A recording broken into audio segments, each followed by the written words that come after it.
في العشرينات دايما الناس كلها بتقولك لسه بدري، لكن أول ما تدخل التلاتينات بتبدأ تحس إن الحياة قررت تضربك بكل حاجة مرة واحدة. مرة واحدة بتلاقي نفسك بتفكر في شقة وعربية، أو عاوز تتجوز، عايز يبقى عندك أولاد، وفي مصاريف للأهل، وفي مستقبل لازم يتبني وبسرعة.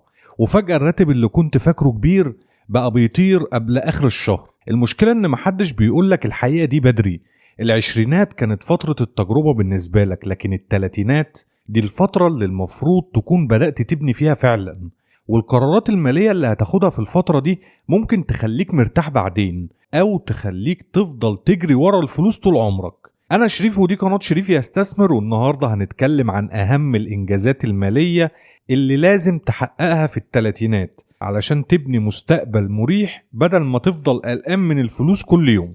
وأول إنجاز مالي لازم تحققه في التلاتينات إنك لازم تتخلص من كل الديون الاستهلاكية. وأيوة أنا أقصد كلها، الكريدت كارد، وقسط العربية لو عليك، والكارد اللي أخدته علشان تفرش الشقة، وأي فلوس بتسحب من دخلك كل شهر من غير ما تبني لك أصل حقيقي.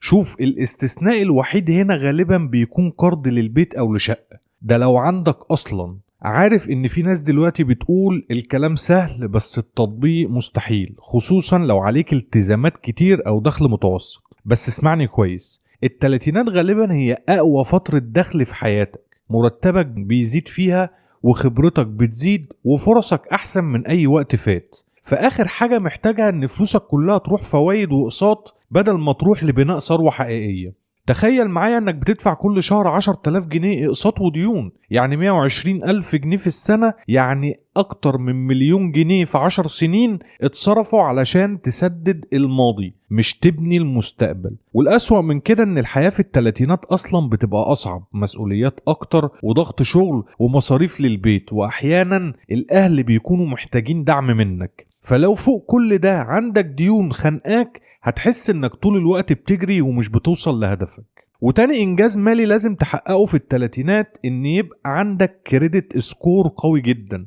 ناس كتير فاكرة ان السكور الائتماني ملوش لازمة طالما مش ناوي تاخد قرض، بس الحقيقة الرقم ده ممكن يفرق معاك في مئات الالاف. لان اول ما تيجي تشتري شقة او تاخد تمويل او حتى تعمل اي خطوة مالية كبيرة، البنك مش بيبص عليك كشخص، هو بيبص على الرقم ده. وفرق بسيط جدا في الكريدت سكور ممكن يخليك تدفع فوايد اعلى بكتير على نفس الشقة ونفس القرض. يعني تخيل ان في شخصين اشتروا نفس العقار، واحد عنده سكور ممتاز وعالي والتاني السكور العادي، الاتنين خدوا نفس التمويل، بس واحد فيهم هيدفع في الاخر زيادة ضخمة بس لانه كان مهمل في التزاماته. والموضوع احيانا بيبدأ بغلطة صغيرة، يعني ممكن تأخر قسط عليك، او تنسى فاتورة، او استخدام مبالغ فيه من الكريدت كارد بشكل غلط.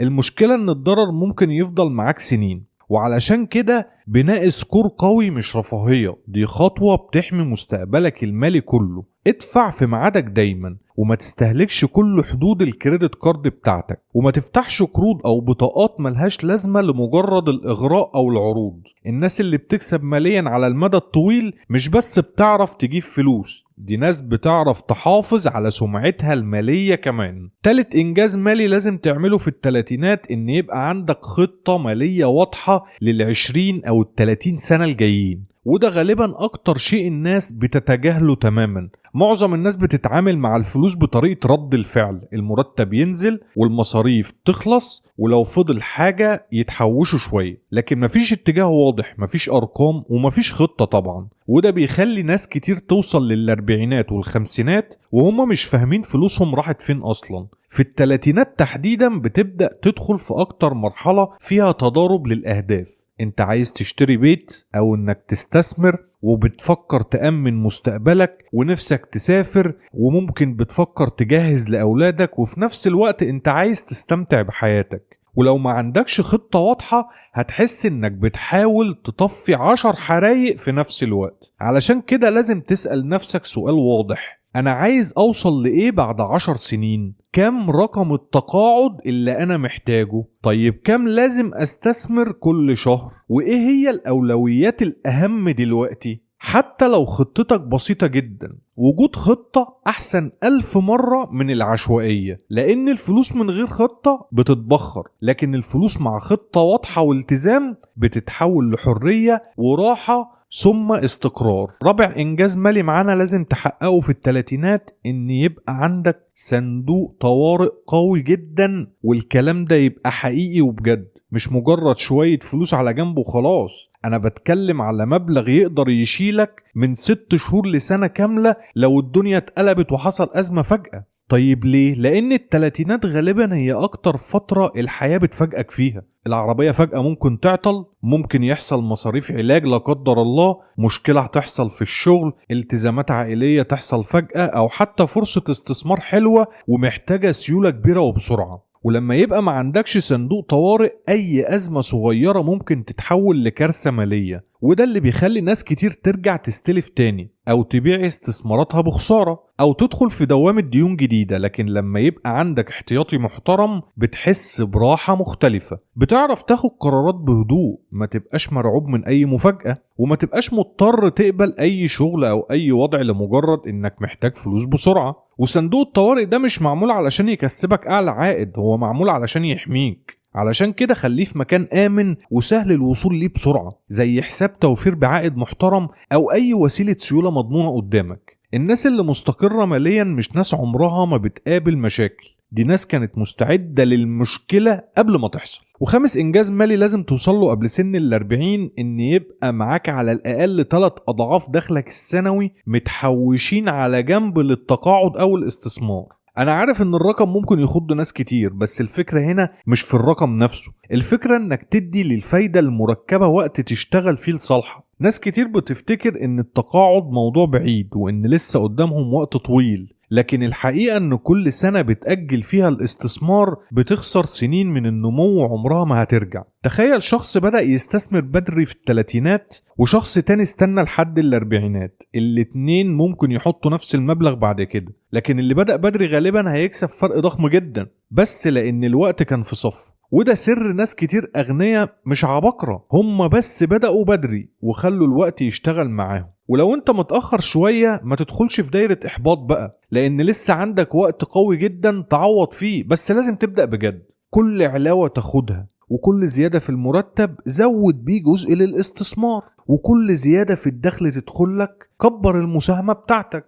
الفرق بين شخص بيستثمر 10% من دخله وشخص بيستثمر 20% إن بعد 20 أو 30 سنة ممكن يبقى فرق حياة كاملة. الناس بتقضي سنين بتحاول تزود دخلها، لكن القليل جدا اللي بيركز يبني أصول تشتغله وهو نايم. سادس إنجاز مالي مهم جدا في التلاتينات، إنك تبقى مضاد لتضخم أسلوب الحياة. ده من أخطر الحاجات اللي بتضيع فلوس الناس من غير ما يحسوا. يعني كل ما دخلك يزيد مصاريفك تزيد معاه تلقائي. جالك علاوة زيادة تقول أنا أستحق عربية أفضل، دخلت شغل أحسن مثلا تروح تنقل لشقة أغلى، وجالك بونص بتصرفه كله علشان انت تعبت وانا عايز ارتاح بقى وانبسط بالفلوس دي، وفجأة تكتشف انك بتقبض اكتر بكتير من زمان لكن لسه ما عندكش فلوس. وده اللي بيخلي ناس مرتباتها ضخمة جدا لكن عايشين تحت ضغط طول الوقت. المشكلة يا صاحبي ان المنظر بقى اهم من الحرية المالية. ناس كتير بتجري تبان غنية لكن حساباتها البنكية بتصرخ. وعلشان كده كل مرة دخلك يزيد فيها لازم جزء من الزيادة يروح للاستثمار التلقائي. مش كل زيادة لازم تتحول لمصاريف جديدة، لأن لو مصاريفك كبرت بنفس سرعة دخلك انت عمرك ما هتحس انك بتتقدم. الثراء الحقيقي مش انك تصرف اكتر، الثراء الحقيقي ان الفجوة بين دخلك ومصاريفك تكبر مع الوقت. ودي النقطة اللي بتفرق بين شخص شكله غني وشخص فعلا بيبني ثروة. 7 إنجاز مالي لازم تعمله في التلاتينات معانا النهاردة، إنك لازم ترتب أوراقك القانونية ومستقبل عيلتك بدري. وعارف إن ناس كتير أول ما تسمع الكلام ده تقول هو أنا رايح أموت، لكن الموضوع مش تشاؤم والله، الموضوع هو مسؤولية مش أكتر. لأن أول ما يبقى عندك بيت أو زوجة أو أولاد أو في أصول وفلوس لازم تسأل نفسك أنا لو حصل لي أي حاجة بكرة إيه اللي هيحصل لكل ده؟ مين اللي هيتصرف ومين هياخد القرارات؟ طيب مين هيحمي عيلتي من المشاكل القانونية والمالية؟ ناس كتير بتسيب الدنيا عشوائي، ولما تحصل مشكلة فعلا العيلة بتدخل في شهور أو سنين في بعض الأحيان من الإجراءات والمحاكم والخلافات، مع إن دي حاجات بسيطة جدا كان ممكن تقدر تمنع ده كله، زي إنك يبقى عندك وصية واضحة وتحدد المستفيدين من حساباتك وتأميناتك وترتب كل أوراقك المهمة دايما. وكل ما تعمل الحاجات دي بدري كل ما حياتك تبقى أهدى وأضمن. الناس بتفتكر ان بناء ثروة يعني بس انك تجيب فلوس، لكن جزء كبير من الذكاء المالي انك تعرف تحمي الفلوس دي وتحمي الناس اللي بتحبهم كمان، وتعلمهم وتساعدهم ازاي يكبروا الثروة دي. تامن انجاز مالي لازم تهتم بيه في الثلاثينات هو انك لازم تستثمر في صحتك كأنها اصل مالي. ناس كتير بتفصل بين الفلوس والصحة، مع ان الاتنين مرتبطين ببعض بشكل مرعب جدا، لان اي مشكلة صحية كبيرة بعدين ممكن تاكل سنين من تعبك وفلوسك. ده غير ان صحتك اصلا هي اللي بتحدد هتعرف تشتغل وقت قد ايه وتركز قد ايه وتستمتع بحياتك ولا لا. وفي الثلاثينات تحديدا الجسم بيبدأ يبعت لك اشارات. السهر بقى اصعب، الاكل الغلط بقى بيبان عليك، والضغط النفسي بدأ ياخد تمنه. والناس اللي بتتجاهل ده بدري غالبا بتدفع فاتورة ضخمة بعدين، سواء في علاج أو تعب أو حتى فرص ضاعت منهم لأن طاقتهم وصحتهم بقت أسوأ. علشان كده الجيم يا صديقي مش رفاهية، والنوم الكويس برضو مش رفاهية، والأكل المحترم ضرورة وليست رفاهية. الثلاث حاجات دول استثمارات طويلة المدى. يمكن النهاردة انت مش حاسس بالفرق، صدقني بعد 10 أو 20 سنة هتشوف الفرق الواضح بين شخص اهتم بنفسه وشخص كان بيستهلك جسمه كل يوم. الفلوس مهمة، بس ايه قيمة انك تبقى غني وانت مش قادر تستمتع بحياتك أصلا ومريض بعد الشر عنك لا قدر الله؟ تاسع انجاز مالي مهم جدا لو عندك اولاد او ناوي يكون عندك اولاد في المستقبل ولسه ما جوش، انك تبدأ تجهز لتعليمهم بدري، لان تكلفة التعليم كل سنة بتزيد بشكل مرعب، واللي كان زمان يعتبر مبلغ كبير دلوقتي بقى يدوب يغطي سنة او 2. والمشكلة ان ناس كتير بتستنى لحد ما الاولاد يكبروا وبعدين تتصدم بالارقام، وفجأة يلاقوا نفسهم بين اختيارين اصعب من بعض: يا اما يضغطوا نفسهم ماليا بشكل عنيف جدا، يا اما يقللوا فرص اولادهم. لكن لما تبدأ بدري حتى بمبلغ بسيط جدا كل شهر الوقت بيشتغل لصالحك. ودي قوة الاستثمار اصلا، ان المبالغ الصغيرة مع الوقت بتتحول لحاجة كبيرة. حتى لو بتحوش مبلغ بسيط كل شهر بعد 15 او 20 سنة ممكن يعمل لك فرق ضخم جدا، تقدر تدخل ابنك او بنتك فيه لتعليم مستوى تاني خالص. والأجمل إنك مش لازم تتحمل كل التكلفة لوحدك بعدين، لأنك بدأت بدري وخليت الوقت يساعدك. وفي نقطة مهمة جدا: الهدف مش إنك تدلع أولادك أو تشيل عنهم كل حاجة يعني، لأ، الهدف إنك تديهم بداية أقوى في الحياة، فرص أحسن وتعليم أحسن، بدل ما يبدأ حياته بديون وضغط مالي من أول يوم. وده واحد من أقوى أنواع الاستثمار طبعا، إنك تستثمر في مستقبل أولادك وعيلتك نفسها. وعاشر واخر انجاز مالي لازم توصله في الثلاثينات ان يبقى عندك ثقة مالية، ودي مختلفة تماما عن ان يبقى معاك فلوس كتير. افهمني كويس، في ناس معاها فلوس لكن عايشة طول الوقت في قلق، قلقان من السوق او من المستقبل، وقلقان من اي ازمة بسيطة، ومن فكرة ان كل حاجة ممكن تقع فجأة. لكن الثقة المالية معناها انك تبقى فاهم وضعك كويس، وعارف فلوسك رايحة فين، وعارف خطتك، وعارف انك حتى لو الدنيا اتقلبت انت هتقدر تتعامل ازاي. الثقة دي ما بتجيش من رقم معين في البنك، بتيجي من ان يبقى عندك نظام واضح في حياتك المالية، يبقى عندك استثمار وصندوق طوارئ قوي وخطة قوية وتأمين وأهداف واضحة وماشي عليها، وفي التزام قوي للوصول للأهداف دي. ساعتها حتى لو السوق نزل أو حصلت أزمة مؤقتة انت مش هتبقى مرعوب، لأنك فاهم انت ماشي ازاي، وفاهم انك ماشي على خطة طويلة المدى، مش عايش يوم بيوم. ودي نقطة ناس قليلة جدا بتوصل لها. ناس كتير بتفضل طول عمرها بتطارد الفلوس، لكن القليل اللي بيتعلم ازاي يبقى مرتاح نفسيا مع فلوسه. وفي الآخر ده أصلا الهدف الحقيقي من المال، مش مجرد أرقام بتزيد، لكن إنك تعيش وإنت حاسس بالأمان مش بالخوف طول الوقت.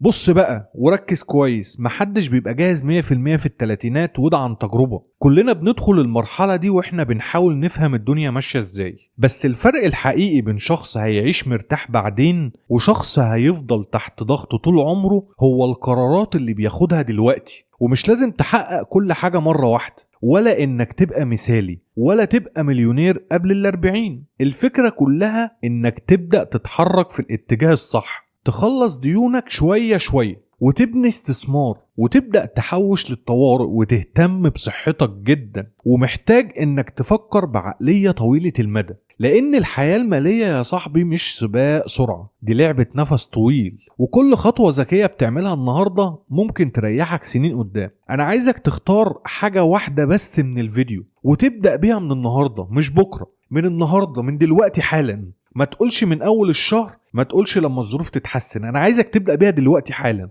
وما تنساش لو الفيديو ده عجبك تعمل لايك وتشترك في قناة شريف يستثمر، واكتب لي في الكومنتات ايه اهم هدف مالي نفسك تحققه قبل سن ال40، وايه اول هدف مالي انت هتحققه وتبدأ تحققه وتشتغل عليه بعد ما شفت الفيديو ده. واشوفك الفيديو اللي جاي على خير.